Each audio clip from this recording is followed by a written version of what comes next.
ഇതും കൂടെ അങ്ങ് എടുത്ത് വെച്ചേരെ. അയ്യോ അമ്മ എന്തിനാ ഇത്രയും ഡ്രസ്സൊക്കെ മേടിച്ചേ?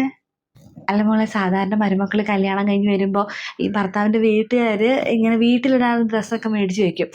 അതിൻ്റെ ഒരു ഇതിൽ ഞാൻ മേടിക്കാൻ പോയതാണ്. പക്ഷെ അവിടെ എത്തിയപ്പോൾ നല്ല ഡ്രസ്സുകളും കണ്ടു, പുറത്തിടാനൊക്കെ പറ്റിയ. അപ്പം അമ്മ അതും മേടിച്ച്. വലിയ സെലക്ഷനൊന്നും അമ്മയ്ക്കില്ല.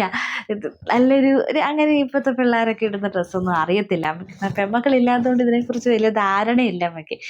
എന്തൊക്കെയോ ഞാൻ മേടിച്ചിട്ടുണ്ട്, ഇഷ്ടമാകുമെന്നൊന്നും അറിയത്തില്ല. മോളൊന്ന് ഇട്ട് നോക്ക്, ഇഷ്ടമായില്ലെങ്കിൽ ഇടണ്ട കേട്ടോ, വീട്ടിലെങ്ങാനും വല്ലതും ഇട്ടാൽ മതി. ഇട്ട് നോക്ക് കേട്ടാ. ഞാനൊരു അമ്മയില്ലാണ്ട് വളർന്നൊരു കുട്ടിയാണ്. ഞാനും അച്ഛനും അനിയനുമാണ് ഞങ്ങളുടെ ഒരു ലോകം. എപ്പോഴെങ്കിലും ഒരു വിശേഷമൊക്കെ ഉണ്ടെങ്കിൽ അച്ഛൻ മേടിച്ചു. അച്ഛൻ്റെ കയ്യിൽ പൈസ ഉണ്ടാവാറില്ല, എന്നാലും എന്തെങ്കിലും ഒരു വിശേഷം ഉണ്ടായാൽ മേടിച്ചു. അങ്ങനെയൊക്കെ ഞങ്ങൾ പുതിയ ഡ്രസ്സൊക്കെ ഇടാറുള്ളൂ, അല്ലെങ്കിൽ പഴയതൊക്കെ.